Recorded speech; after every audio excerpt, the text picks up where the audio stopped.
और शुरुआत बड़ी खबर से करेंगे। श्रीनगर में जम्मू कश्मीर पुलिस ने भारत सरकार के एक अधिकारी का भेष बनाकर रह रहे एक बहरूपीय को गिरफ्तार किया है। बताया जा रहा है कि आरोपी ने नेटवर्क बनाकर कई लोगों से करोड़ों रुपये की ठगी की है। गिरफ्तार व्यक्ति की पहचान गुजरात के किरण भाई के रूप में हुई है, जो एक महीने से श्रीनगर के एक नामी होटल में ठहरा हुआ था। उसके खिलाफ श्रीनगर थाने में मामला दर्ज किया गया है। रिपोर्ट्स के मुताबिक उसने कश्मीर में कई जगहों का दौरा किया और पुलिस सुरक्षा का भी इस्तेमाल किया। बताया जा रहा है कि जालसाज उच्च स्तरीय सरकारी अधिकारियों से मिला था। उससे कई एजेंसियां पूछताछ कर रही हैं। वो ये पता लगाने की कोशिश कर रही कि क्या उसे किसी संवेदनशील जानकारी तक पहुंच दी गई थी। इसके फोन रिकॉर्ड्स भी खंगाले जा रहे हैं कि वो किन किन लोगों के संपर्क में था, और सुरक्षा एजेंसियां भी यह पता लगाने की कोशिश कर रही हैं कि क्या वो केवल एक शख्स था या किसी विदेशी खुफिया एजेंसी से उसके संबंध हैं।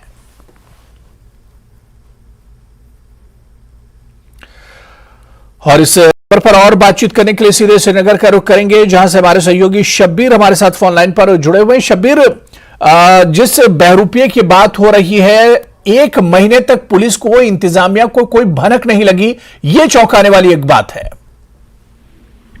हुरैरा, इससे भी बड़ी खबर ये कि जो इतलात आ रही है वो एक महीने की नहीं बल्कि 4 महीने की आ रही है जी। अक्टूबर से लेकर मार्च तक ये शख्स श्रीनगर में रहा है। ये अब जानकारियां निकल के आ रही हैं, मुख्तलिफ मौकों पर रहा है। एक बहुत ही ऐसी जगह पे जो टूरिज्म के लिहाज से बहुत ही अहम है, वहां पे रहा है। ये बाकायदा एक 5 स्टार में होटल में रहा। इसको सिक्योरिटी थी, बीपी गाड़ियां इसके साथ जाती थी और वो सिक्योरिटी खुद सिक्योरिटी पुलिस ने मुहैया की थी। इससे बड़ा फ्रॉड और इससे बड़ी लापरवाही कैसे हो सकती है एडमिनिस्ट्रेशन की। ये जो शख्स था ये यहाँ पे कई जगहों पे गया, बाकायदा इसके साथ बीपी गाड़ी रहती थी, इसके पास वीआईपी सिक्योरिटी थी, सिक्योरिटी पुलिस के जिसको हम जेंट के सिक्योरिटी पुलिस कहते हैं। बाकायदा इसके साथ आईएएस अफसर मिलने आए, उन्होंने मुलाकातें की इनके साथ। जब भी इनके दूधपथरी में, यहाँ एक टूरिज्म प्लेस है बड़गाम में, पुलवामा में ये गया है कई जगहों पे। इसके इंटरेस्टिंग ये है कि इनका जो अगर आप देखें, इनका जो ट्विटर अकाउंट है बाकायदा उस पे हजारों लोग फॉलो करते हैं। और ये एक फ्रॉड निकला पीएमओ के नाम पे एक ऐसी स्टेट है जहाँ पे हुरैरा यहाँ हर चीज की, हर शख्स की जांच की जाती है, क्योंकि बहुत ही सेंसिटिव स्टेट है। लेकिन इसके बावजूद एक शख्स ने इतना बड़ा धोखा दिया। और अभी जो जानकारी आ रही है, एटीएस गुजरात ने भी पूछताछ की है। ये मामला असली, इसकी गिरफ्तारी हुई है 2 मार्च को। ये मामला बाहर नहीं आया तब तक ये इसको बड़ा राज में रखा गया। खुला मामला तब जब इसको जुडिशियल कस्टडी में दिया गया यहाँ अदालत में, तब मामला खुला। और ये बड़ी एक एम्बैरेसिंग सिचुएशन है पुलिस के लिए, उन सिक्योरिटी एजेंसीज के लिए जिनका जो हर चीज पे जिनके नजर रखें। ये कोई भी हो सकता है, अभी तक पता नहीं है। लेकिन और ये एक शख्स ने ये बताया गया हमें, जो हमारे जराए कहते हैं, ये 4 लोग का नेटवर्क था। इसमें 3 गुजरात से ताल्लुक रखते, 1 राजस्थान का था। और एक और चौंकाने देने वाली खबर है जिसपे अभी जांच हो रही है, वो ये है कि 3 लोग पहले ही निकलने में कामयाब हुए, या एक इल्जाम ये भी है कि 3 अफराद को पहले जाने दिया गया। क्योंकि ये इतला निकल के आई, जो यहाँ पे खुफिया जराए हैं जम्मू कश्मीर पुलिस के ही जी, उनसे निकल के आए। उसके बाद इसको गिरफ्तार किया गया जब ये तीसरी बार आ रहा था यहाँ। और 2 डिप्टी कमिश्नर लेवल के लोग इसके साथ मिले हैं, इसके साथ चले हैं। यहाँ पे होता क्या है कि पीएमओ लेवल का जब इंसान बताता है, उसका बैकग्राउंड चेक होना चाहिए था। ये परेशानियां हैं और इसका जवाब देना होगा। बिल्कुल शब्बीर, क्योंकि कश्मीर जैसी सेंसिटिव जगह जहां पर सिक्योरिटी का बहुत ज्यादा ख्याल रखा जाता है, वहां पर 4 महीने तक अगर कोई शख्स फ्रॉड करता है सिक्योरिटी के नाम पर, पीएमओ के नाम पर, तो जाहिर सी बात है ये इस पर सवाल उठते हैं कि आखिर कमी कहां पर रह गई और 4 महीने में इस शख्स ने कहां कहां नहीं गया होगा और सिक्योरिटी से रिलेटेड बहुत सी चीजें इसके सामने आई होंगी। हुरैरा वीडियो है इसकी, यही वीडियो जो आपको अभी जो हमारे पास है अभी श्रीनगर में मुख्तलिफ जगहों की घूमने की, ये बाकायदा ट्विटर पे है। इसके साथ बीपी गाड़ी है। आप सोचिए ना कितनी बड़ी ये एम्बैरेसिंग सिचुएशन है, पूरी गवर्नमेंट के लिए एम्बैरेसमेंट हो गई है। इसमें 2 पुलिस जो अधिकारी हैं, एक छोटे लेवल का, एक अच्छी खासी लेवल का आईपीएस अफसर, उसके खिलाफ तो कार्रवाई चल रही है क्योंकि उनके एरिया में था, उनको पता भी नहीं था। और वो इन्होंने यहाँ हमारी जो इतलात है, एक पुलिस अफसर की फैमिली के साथ, उनके साथ अपनी फैमिली को लेकर आके यहाँ पार्टीज की हैं। तो ये बड़ा मामला बिल्कुल। और शब्बीर, दिलचस्प तो ये है या चौंकाने वाली बात तो ये कि इस तरह का ये पहला मामला कश्मीर में नहीं है। इससे पहले भी आपको याद होगा कि आतंकवादियों से जुड़ा हुआ एक सिक्योरिटी का एक शख्स पकड़ा गया था। तो इस तरह का ये पहला मामला भी नहीं, इससे पहले भी मामले हुए, यानी इससे पहले जो मामले हुए उस पर उससे भी कोई सबक नहीं लिया गया है। देखिए हुरैरा, अगर आप मिलिटेंसी की बात करें तो मिलिटेंसी से जुड़े बहुत मामले यहाँ पे रहे हैं, साजिशें भी रही हैं। वो एक बहुत बड़ा नेटवर्क होता था, उसमें लोकल सपोर्ट बहुत था। एक जमाने में यहाँ सिर्फ बंदूकें चलती थी, लेकिन ये जो मामला है ये सीधा सिक्योरिटी जोन में सिक्योरिटी के साथ, कभी ऐसा नहीं हुआ होगा कि कोई आतंकवादी सिक्योरिटी लेके, सरकारी सिक्योरिटी लेके घूम रहा हो। इतना बड़ा मामला कभी नहीं हुआ। हाँ, मिलिटेंसी के साथ लोग जुड़े थे, OGW थे, बाकी लोग थे, लेकिन VIP ट्रीटमेंट और उससे फ्रॉड, इसकी इन्वेस्टिगेशन हो रही है कितनी फ्रॉड की होंगी। आप सोचिए ना, जब 2 IAS अफसर, 2 से 3 IAS अफसर मिले हों अपनी अच्छी पोस्टिंग्स के लिए, या फिर ये करने के लिए कि PMO से शख्स आया है, वो उस शख्स ने, अभी इन्वेस्टिगेशन ये हो रही है कि इसने फ्रॉड कितनी की है, कितने जमा किए हैं यहाँ पे। बिल्कुल, यानी एक तरह से इसने फ्रॉड भी किया और सरकार के ही खर्च पे इसने एक तरह से मजे भी उड़ाए होंगे। 4 महीने तक ये एक नामी होटल में शब्बीर ठहरा हुआ था, तो 4 महीने तक सरकार को इसने और जो एडमिनिस्ट्रेशन है उसको काफी चूना भी एक तरह से लगाया है। बिल्कुल बिल्कुल। और सिक्योरिटी खतरा भी तय करना होगा। अभी कई सिक्योरिटी एजेंसियां जांच कर रही है कि आखिर ये रहा कैसे और इसके साथ कौन कौन लोग थे। इस तरह का अकेला तो नहीं होगा, क्योंकि चूना ठीक है, आप समझ सकते हैं कि इसने चूना 10 लोगों को लगाया, लेकिन और भी लोग हैं यहाँ पे चेकअप्स होते हैं, यहाँ होम डिपार्टमेंट के लोग हैं। कोई एजेंसी ऐसी नहीं है जो यहाँ पे नहीं है। उन एजेंसियों से स्किप कैसे हुआ? एक VIP जब कश्मीर आता है, कश्मीर आते ही उसका बैकग्राउंड चेक होता है। जब भी उसकी इतला होती है, पहले ही इतला आती है दिल्ली से कि ये शख्स ऐसा आया, उसके बाद यहाँ बैकग्राउंड चेक होते हैं। मल्टीपल एजेंसीज हैं, इसने कैसे ग्रुप अप किया, इसने कैसे उनको धोखा दिया, ये एक बड़ा सवाल होगा। मुझे लगता है कि इस पे बहुत कई लोगों पे गाज गिरने वाली है और जो इन्वेस्टिगेशंस है वो भी जारी हैं।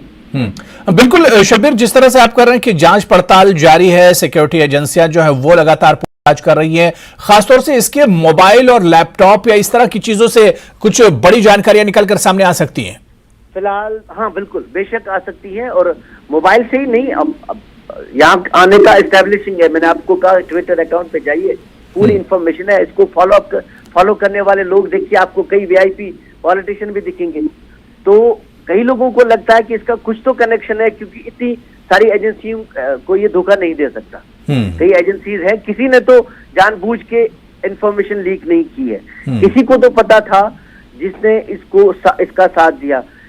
ऐसी चीजें हैं अभी। और या कोई बड़ी एजेंसी है, ATS जांच कर रही है, ATS गुजरात हमारी इतलात के मुताबिक आई ही, लेकिन अभी तक सरकारी तौर पे हम कुछ भी नहीं कह सकते। सरकारी तौर पे तो अभी ये भी नहीं हुआ कि क्या हुआ है। एक FIR हमारे पास कॉपी है जिसमें सिर्फ ये लिखा है कि एक शख्स जो इस तरह बहरूपिया बन के आया है, इसको गिरफ्तार किया, उसके खिलाफ दफात लगाई हैं, कई दफात। लेकिन ये एक एक करके ये इंफॉर्मेशन बाहर आ रही है। और मुझे लगता है कई लोगों के बिल्कुल। दाज गिरने वाली है। बिल्कुल, यानी जैसे जैसे जांच आगे बढ़ेगी वैसे वैसे एक तरह से और भी परतें खुलेंगी और भी जानकारियां एक तरह से जांच एजेंसियों के हाथ लगेंगी। बहुत बहुत शुक्रिया शब्बीर हमारे साथ इस खबर पर जुड़ने के लिए और अपडेट करने के लिए। चलिए एक और बड़ी खबर की तरफ आगे बढ़ेंगे। पाकिस्तान ने एक मर्तबा फिर अपनी नापाक हरकत को दोहराया है। पाकिस्तान ने अपने कश्मीर प्रोपेगेंडे को फैलाने के लिए फिर से ओआईसी प्लेटफॉर्म का दुरुपयोग किया है। पाकिस्तान के विदेश मंत्री बिलावल भुट्टो ने एक बार फिर कश्मीर मुद्दा उठाया है। बिलावल ने कहा कि कश्मीर का समाधान होने तक भारत और पाकिस्तान के बीच कोई स्थायी शांति नहीं हो सकती है। तो पाकिस्तान की नापाक हरकत लगातार जारी रहती है और खासतौर से हिंदुस्तान के खिलाफ कोई भी मौका पाकिस्तान नहीं छोड़ता है। इस पर और बातचीत करने के लिए सीधे दिल्ली करेंगे हमारे सहयोगी शैलेंद्र वांगू हमारे साथ जुड़े हुए हैं। शैलेंद्र, एक बार फिर से पाकिस्तान का नापाक चेहरा देखने को मिला है, पाकिस्तान की नापाक हरकत। इस बार उसने कश्मीर का प्रोपेगेंडा जो है वो ओआईसी में उठाया है। देखिए, ये पहली बार नहीं है। जहां तक मेरी जानकारी है, मार्च के महीने में तीसरी बार हुआ है कि जब पाकिस्तान की तरफ से ओआईसी प्लेटफॉर्म पर कश्मीर का मुद्दा उठाया गया हो। लेकिन इस बार ये मुद्दा पाकिस्तान के विदेश मंत्री बिलावल भुट्टो ने उठाया है और वही पुरानी बात, वही घिसी पिटी बात वो जो हर बार करते हैं, वही बात उन्होंने फिर से वो एक बार ओआईसी में की है।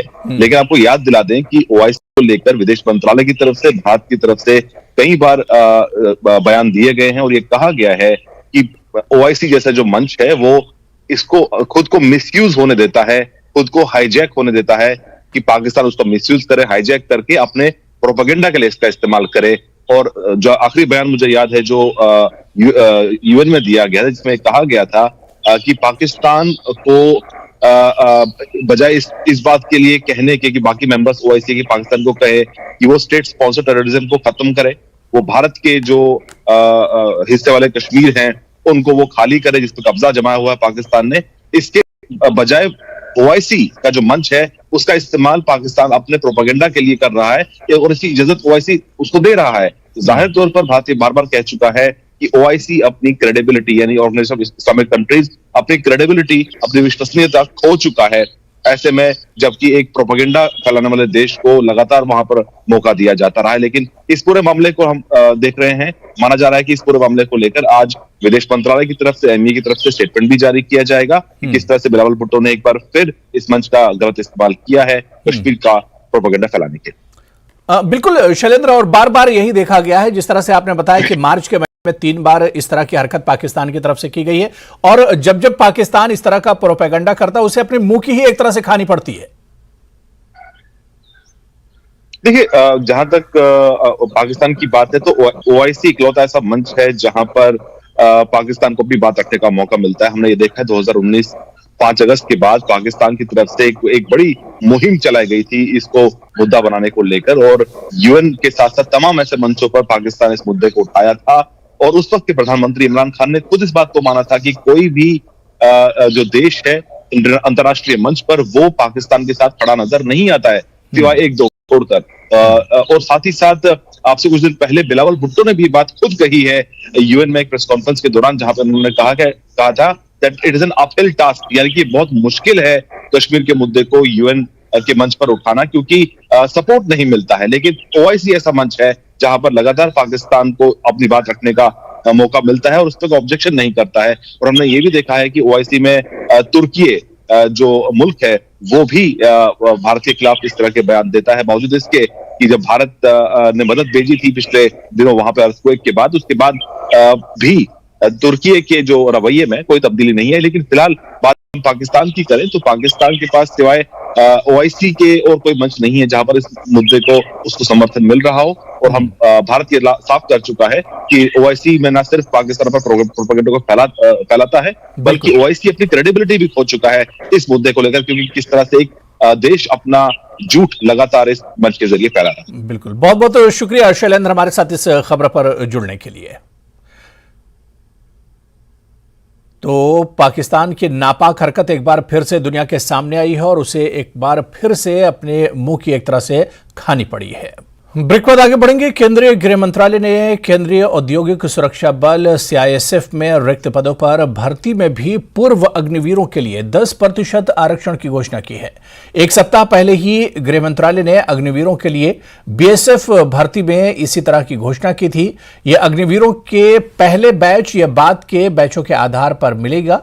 मंत्रालय ने कहा है कि पूर्व के पहले बैच के उम्मीदवारों के लिए अधिकतम आयु सीमा में 5 वर्ष तक और अन्य बैचों के उम्मीदवारों के लिए 3 वर्ष तक की छूट दी जाएगी। अधिसूचना में कहा गया है कि पूर्व अग्निवीरों को फिजिकल टेस्ट से भी छूट रहेगी, यानी इन्हें फिजिकल टेस्ट से गुजरना नहीं पड़ेगा। और इस खबर पर दिल्ली से हमारे सहयोगी शैलेंद्र हमारे साथ जुड़े हुए हैं। शैलेंद्र, एक बार फिर से देखा जाए तो होम मिनिस्ट्री की तरफ से बड़ा बयान आया है अग्निवीरों को लेकर। उन्होंने कहा है कि अब सीआईएसएफ के जो जवान हैं या जो उसकी खाली जगह है उन्हें भी अब इस पर अग्निवीरों को इसमें जगह दी जाएगी। बिल्कुल, ये एक बड़ा कदम है यूनियन होम मिनिस्ट्री का। आपको याद दिला दें कि पिछले साल जून के महीने में केंद्रीय गृह मंत्री अमित शाह ने भी ये बात कही थी कि जो एक्स अग्निवीर होंगे, यानी कि जो अग्निवीर अपनी सर्विसेज आर्मी जब उनकी खत्म हो जाएंगी, जो हमारे डिफेंस फोर्सेज जब उनकी सर्विसेज वहां पे खत्म हो जाएंगी, उसके बाद भी वो देश की सेवा कर सकते हैं, जिसके लिए पैरामिलिट्री फोर्सेज और असम राइफल्स में उनके लिए रिजर्वेशन तय किया जाएगा। तो इसी के तहत हम देख पा रहे हैं कि अब से 2 दिन पहले ही बीएसएफ में 10% रिजर्वेशन रिजर्व किया गया है। उसकी घोषणा की गई अग्निवीर के लिए, और उसमें कुछ रियायतें भी दी गई हैं, जिसमें जैसे कि आपने बताया कि एज लिमिट और फिजिकल एग्जामिनेशन को लेकर रियायत दी गई है, छूट दी गई है। और वहीं उसके बाद बीएसएफ के बाद अब सीआईएसएफ में भी ये घोषणा कल देर रात की गई, जिसमें नोटिफिकेशन जारी किया गया है यूनियन होम मिनिस्ट्री की तरफ से, जिसमें कहा गया है कि 10% रिजर्व जो सीट्स होंगी वो एक्स अग्निवीर के लिए होंगी, यानी जब वो सर्विसेज पूरी खत्म करते हैं उसके बाद वो पैरामिलिट्री फोर्सेज में फिलहाल बीएसएफ और सीआईएसएफ जो सेंट्रल इंडस्ट्रियल सिक्योरिटी फोर्स है, यानी कि वो फोर्स जो देश के इंपॉर्टेंट इंस्टॉलेशंस को, जिसमें एयरपोर्ट्स भी शामिल है, उनकी सुरक्षा वो करते हैं, तो उस फोर्स में भी उनको रिजर्वेशन मिलेगी। तो ये एक बड़ा कदम है, और माना जा रहा है कि आने वाले दिनों में और भी जो पैरामिलिट्री फोर्स है, जैसे सीआरपीएफ है, जो देश की सुरक्षा करते हैं, वहां पर भी उनको रिजर्वेशन जल्द दिया जा सकता है। असम राइफल्स में भी उनको जल्द रिजर्वेशन मिल सकता है। बिल्कुल शैलेंद्र, और इसके अलावा और भी इस अधिसूचना में आप देखिए जो नोटिफिकेशन जारी किया गया कि इसमें और भी कई तरह की रियायतें दी गई हैं कि जो पूर्व सैनिक होंगे उन्हें एक तरह से फिजिकल टेस्ट नहीं देना होगा, और इसके अलावा से अगर एज लिमिट की बात की जाए तो उसमें भी एक तरह से सहूलत दी गई है। बिल्कुल बिल्कुल, ये देखिए, जो जाहिर तौर पर जो अग्निवीर होंगे तो उनकी ट्रेनिंग तो मुकम्मल की जाएगी, जिसके बाद वो सर्विसेज ज्वाइन करेंगे। तो जाहिर तौर पर अग्निवीर बनने के बाद उनको दोबारा से टेस्ट ना देना पड़े, इसको लेकर छूट दी गई है। और वहीं एज की अगर हम बात करें तो फर्स्ट बैच को, अग्निवीर के फर्स्ट बैच को 5 साल की जो है एज लिमिट में रिलैक्सेशन मिलेगा, और बाकी बैचेस में 3 साल की एज छूट होगी। तो ये स्टैंडर्ड तरीके से गृह मंत्रालय की तरफ से ये आदेश जारी किया गया है, अधिसूचना जारी की गई है, ताकि कल को जब अग्निवीर अपनी सर्विसेज पूरी करते हैं उसके बाद वो देश की सेवा जारी रखने के लिए पैरामिलिट्री फोर्सेज में भी जाने का उनके पास ऑप्शन है, जहां पर उनके लिए 10% जो रिजर्वेशन है अग्निवीर के लिए वो रिजर्व की जाएगी।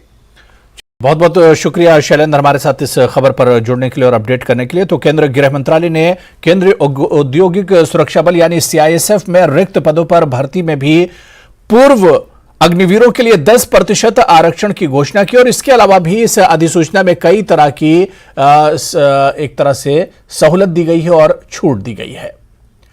चलिए आगे बढ़ेंगे। पटन से खबर है, जहां पर सिंहपुरा के गोम अहमदपुरा स्थित राजकीय मध्य विद्यालय असुरक्षित भवन में संचालित है।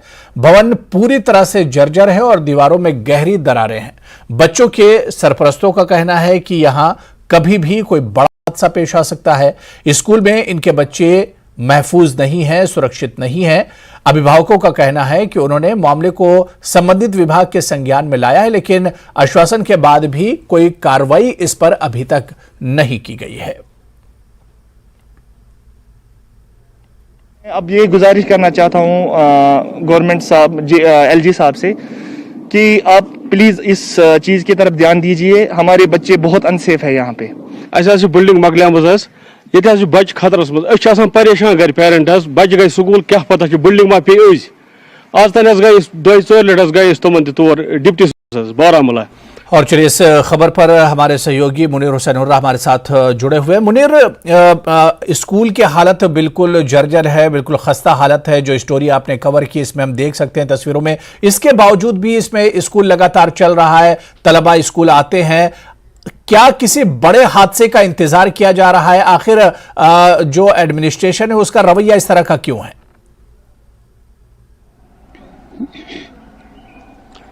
देखिए हुरैरा, ये बिल्कुल आपने सही फरमाया है कि कभी भी कोई भी हादसा हो सकता है इस स्कूल में। जब हमने देखा है इस स्कूल को, क्योंकि बहुत सारी दरारें हैं और ये इमारत जो है इसके 2 कमरे जो हैं, 2 कमरे पूरी तरह खस्ता है, उनके दरारें बीच में पड़ी हुई हैं दीवारों के अंदर, और साथ में इसके एक और 2 कमरे और साथ में इसी इमारत में, और वो उसमें बच्चों को पढ़ाया जा रहा है और एक ऑफिस का काम भी चलाया जा रहा है। तो बड़ी बदकिस्मती की बात है कि जिस तरह हम कह सकते हैं गुज़श्ता कई सालों से सरकार ने इकदाम उठाए हैं कि एनरोलमेंट ड्राइव चलाई जा रही हैं कि सरकारी स्कूलों में बच्चों को दाखिल कराइए और रैलियां निकाली जा रही है, मगर उसमें सवाल ये बड़ा ये उठता है कि जब बुनियादी ढांचा, बुनियादी इंफ्रास्ट्रक्चर जो है जब वो मजबूत नहीं है तो एनरोलमेंट की ड्राइव वो यानी कोई फायदा ही नहीं है। और वहां जो गोम अहमदपुरा है, ये पट्टन इलाका है, उसका एजुकेशन जोन जो है वो सिंहपोरा के साथ मुंसलिक है, और लोगों में काफी बरहमी है। लोगों ने यही सवाल उठाया है कि सरकार जहां एनरोलमेंट ड्राइव्स की बात करते हैं, जहां सरकारी स्कूलों में इंदराज कराने की बात करते हैं, तो जब बुनियादी सतह पे इंफ्रास्ट्रक्चर नहीं है तो किस तरह हम बुनियादी सतह पे इन स्कूलों में बच्चों को दाखिल कराए जाएंगे। और जब इनका कहना है कि गुज़श्ता कई सालों से ये गुहार लगा रहे हैं सरकार के सामने, जो जोनल एजुकेशन ऑफिसर हैं उनके सामने, चीफ एजुकेशन ऑफिसर बारामूला हैं उनके सामने, उन्हें सिर्फ यकीनदानी की जा रही है कि इस बिल्डिंग का ऑक्शन किया जाए, इस बिल्डिंग को किया जाए, फिर नई सिरे से बनाया जाए, मगर आज तक नहीं हुआ है। और ये आपकी बात सही है कि शायद ये किसी हादसे के इंतजार में है कि जब हादसा होगा तब जो मुतल्लिका हुकाम है वो होशियार हो जाएंगे और उसके बाद एकदम, क्योंकि ये दस्तूरी रहा है मुख्तलिफ जगहों पे, जब हम देखते हैं जब हादसा होता है और तब उस पे काम नए सिरे से चालू किया जाता है। बिल्कुल मुनीर, और इस तरह के हालात में सबसे ज्यादा जो परेशानी होती है वो अभिभावक और जो बच्चों के सरपरस्त होते हैं उन्हें सबसे ज्यादा बेचैनी होती है, उन्हें सबसे ज्यादा परेशानी होती है।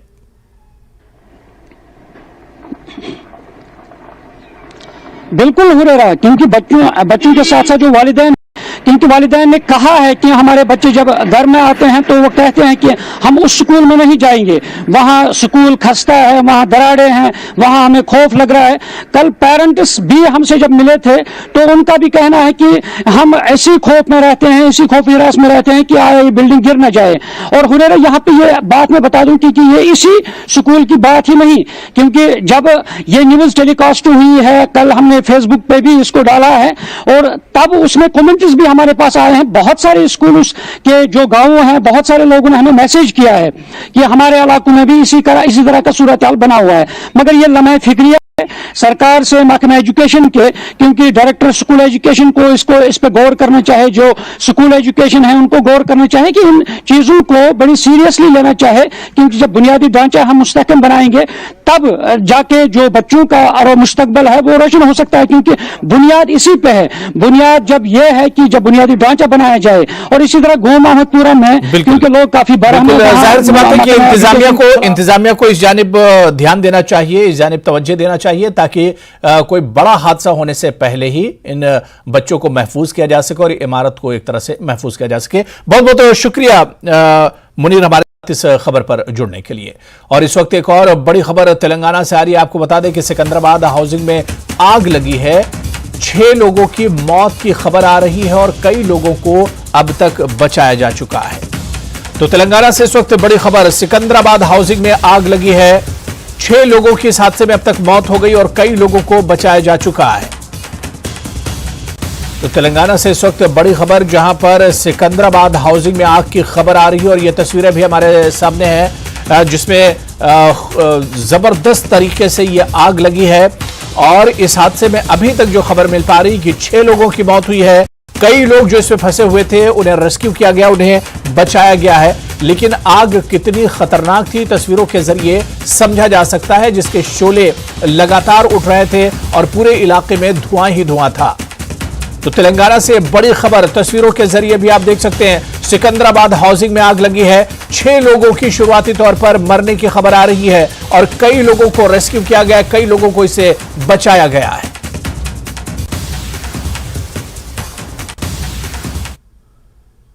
तो इस खबर पर और जम्मू कश्मीर, लद्दाख, हिमाचल से जुड़ी हुई तमाम खबरों पर लगातार हमारी नजर बनी रहेगी। फिलहाल इस बुलेटिन में इतना ही। नमस्कार।